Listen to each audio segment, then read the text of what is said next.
ناظرین، انسانیت کی اس دنیا میں آمد کا سلسلہ حضرت آدم علیہ السلام سے شروع ہوا اور اس کے بعد دنیا میں مختلف قومیں وقت گزرنے کے ساتھ ساتھ آباد ہوتی رہیں۔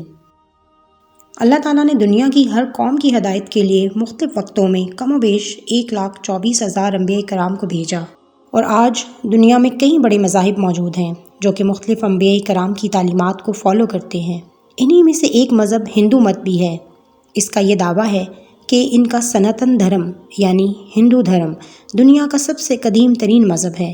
جبکہ ان کے مطابق ہندوستان کی سرزمین پر کبھی بھی کسی نبی کو نہیں بھیجا گیا۔ ہندوؤں کے پاس بھی قرآن مجید ہی کی طرح بھگوانوں کی بھیجی ہوئی کتابیں ہیں جو کہ ویداس کی شکل میں موجود ہیں، جس میں ان کے مطابق کسی بھی پیغمبر کا کوئی ذکر نہیں، لیکن حقیقت اس کے بالکل برعکس ہے۔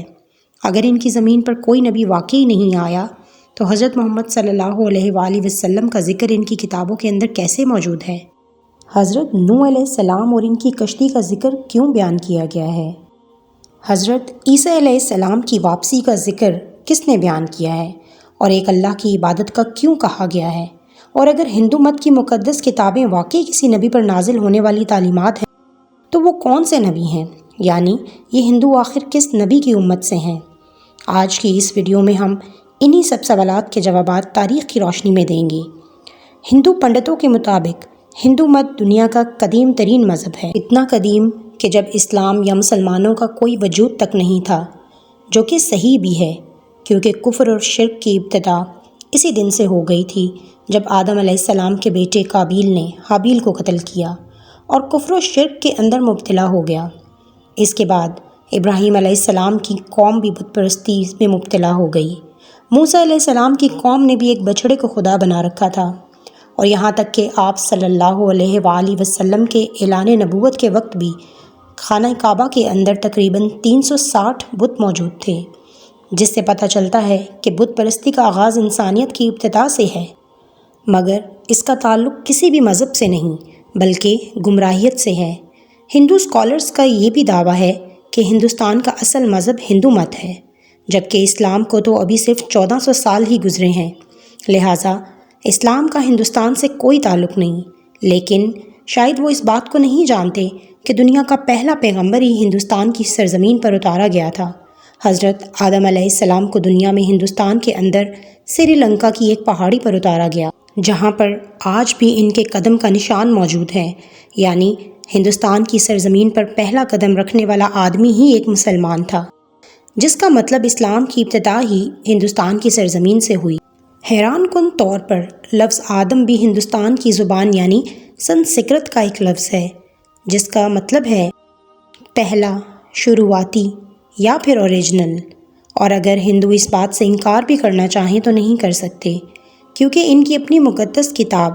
رگ ویدا اور بھوش پرانا میں آدم علیہ السلام کی تخلیق، فرشتوں کا ان کو سجدہ کرنا، حضرت اماں حوا کی تخلیق، شیطان کا ان دونوں کو برگلانا اور پھر زمین پر اتارنے کا واضح طور پر ذکر موجود ہے۔ مدثیہ پرانا کے اندر لکھا ہے کہ خدا نے آدم علیہ السلام کے جسم کو 2 حصوں میں تقسیم کیا، ایک کو سمبھوا منو یعنی آدم علیہ السلام اور دوسرے کو شترو پاکا بنایا، جسے آج مسلمان اماں حوا کے نام سے جانتے ہیں، اور بالکل یہی باتیں قرآن مجید اور بائبل کے اندر بھی واضح طور پر موجود ہیں۔ یعنی اگر ان تینوں بڑی کتابوں میں ایک ہی بات لکھی ہے تو ان کو لکھنے والا بھی کوئی ایک ہی ہوگا، جو کہ ایک خدا کی طرف ہی اشارہ کرتا ہے۔ اب سوال یہ ہے کہ یہ کتاب لے کر آخر ہندوستان کی سرزمین پر کس نبی کو بھیجا گیا؟ سب سے پہلی بات ہے کہ ہندو نام کا کوئی مذہب تاریخ کے اندر موجود نہیں، اور نہ ہی ہندو مذہب کی کتابوں میں اور نہ ہی کسی اور آسمانی کتابوں کے اندر اس کا کوئی ذکر موجود ہے۔ ہندو دراصل سناتن دھرم کے نام سے تاریخ میں موجود ہے، جس کا مطلب ہے مذہب پر قائم رہنے والا۔ تاریخ کے حوالوں سے ہمیں یہ پتہ چلتا ہے کہ ہندوؤں کی مقدس کتاب ویداس کسی اور پر نہیں بلکہ حضرت نوح علیہ السلام پر نازل کی گئی۔ ویدوں کے اندر پیغمبر کے نام سے منو کا لفظ استعمال کیا گیا ہے۔ نوح علیہ السلام کو بڑے سیلاب والا منو کہہ کر پکارا گیا ہے، اور ان کی کشتی سے لے کر سیلاب تک کا سارا واقعہ ویدوں کے اندر تفصیل کے ساتھ موجود ہے۔ ویدوں کے اندر لکھا ہوا ہے کہ جب دنیا سیلاب کے بعد دوبارہ آباد ہوگی تو میں اس میں ویدوں کو نافذ کروں گا، اور یہی سارا واقعہ پوش پرانا چیپٹر 4 to 7 کے اندر بھی تفصیل کے ساتھ بیان کیا گیا ہے۔ لفظ نو بھی سنسکرت زبان کے اندر ہی موجود ہے، جس کا مطلب ہے بوٹ یعنی کشتی والا، بالکل وہی مطلب جو کہ قرآن مجید کے اندر بھی موجود ہے۔ اور حیران کن طور پر ویداس میں نوح علیہ السلام کو کل 74 مرتبہ ان کے نام کے ساتھ بیان کیا گیا ہے، یعنی ویداس بار بار نوح علیہ السلام کا نام لے کر ان کے واقعات بیان کر رہی ہے، جس کا مطلب ہے کہ نوح علیہ السلام اور ہندو مت کے درمیان کوئی نہ کوئی تعلق ضرور موجود ہے۔ قرآن مجید میں نوح علیہ السلام کی قوم کو سابی کہہ کر پکارا گیا ہے، جو کہ عراق کی سرزمین کو کہتے ہیں، جہاں پر حضرت ابراہیم علیہ السلام پیدا ہوئے تھے۔ ان کی قوم بھی ایسے ہی مشرک تھی، انہوں نے تمام انبیاء کرام کی تعلیمات کو یا تو بدل دیا تھا یا پھر بھلا ڈالا تھا، اور ایسے ہی بتوں کی پوجا کیا کرتے تھے۔ اس کے علاوہ یہ لوگ فرشتوں کو بھی پوجا کرتے تھے، اور ہر کام کروانے کے لیے انہوں نے ایک الگ خدا مورتیوں کی صورت میں بنا رکھے تھے۔ یہ لوگ ستاروں اور آگ کی بھی پوجا کرتے تھے، اس لیے آج بھی ہندو قوم ستاروں کے علم پر یقین رکھتی ہے اور آگ کی پرستش بھی کرتی ہے، مگر یہ سب کچھ جان کر بھی اور اپنی کتابوں کے اندر اتنی واضح طور پر ایک خدا اور پیغمبروں کی تعلیمات کو دیکھ کر بھی آخر یہ ہندو قوم اس کا انکار کیوں کرتی ہے؟ اس بات کا جواب ایک حدیث مبارکہ کے اندر ہمیں کچھ اس طرح سے ملتا ہے، جس میں بخاری شریف میں حضرت ابو سعید سے روایت ہے کہ رسول اللہ صلی اللہ علیہ وآلہ وسلم نے فرمایا، قیامت کے دن حضرت نوح علیہ السلام کو لایا جائے گا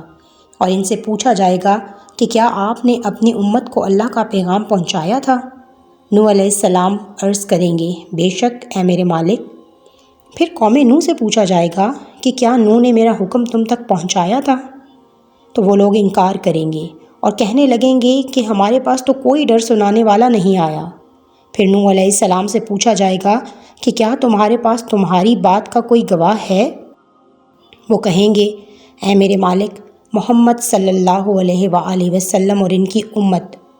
پھر تم لوگوں کو پیش کیا جائے گا تو تم لوگ حضرت نوح علیہ السلام کے حق میں گواہی دینا۔ اس کے بعد آپ صلی اللہ علیہ وآلہ وسلم نے سورہ بقرہ کی آیت 143 کی تلاوت فرمائی، اور اس طرح ہم نے تمہیں امت وسط بنا دیا تاکہ تم لوگوں پر گواہ رہو اور رسول تم پر گواہ رہیں۔ یعنی اس حدیث سے ثابت ہوتا ہے کہ ہندو قوم ایسے ہی گمراہی میں مبتلا رہے گی اور کسی نبی کو کبھی بھی تسلیم نہیں کرے گی، جبکہ اللہ تعالیٰ کی وحدانیت اور انبیاء کرام کے حالات اور ان کی تعلیمات کے بارے میں مکمل معلومات ان کی اپنی ہی مقدس کتابوں کے اندر تفصیل کے ساتھ موجود ہیں، لیکن پھر بھی ہندو اس کو جھٹلاتے ہیں اور ایسے ہی قیامت تک جھٹلاتے رہیں گے۔ معزز سامعین، یہ تھی آج کی ہماری ویڈیو، امید ہے کہ آپ کو پسند آئی ہوگی۔ آپ سے درخواست ہے کہ آپ اس ویڈیو کو لائک کیجئے اور اپنے دوستوں کے ساتھ شیئر کیجئے، اور اگر آپ نے ابھی تک ہمارا چینل سبسکرائب نہیں کیا تو آپ ہمارا چینل سبسکرائب کر لیجئے تاکہ اس جیسی آنے والی اور بھی ویڈیوز آپ کو ملتی رہیں۔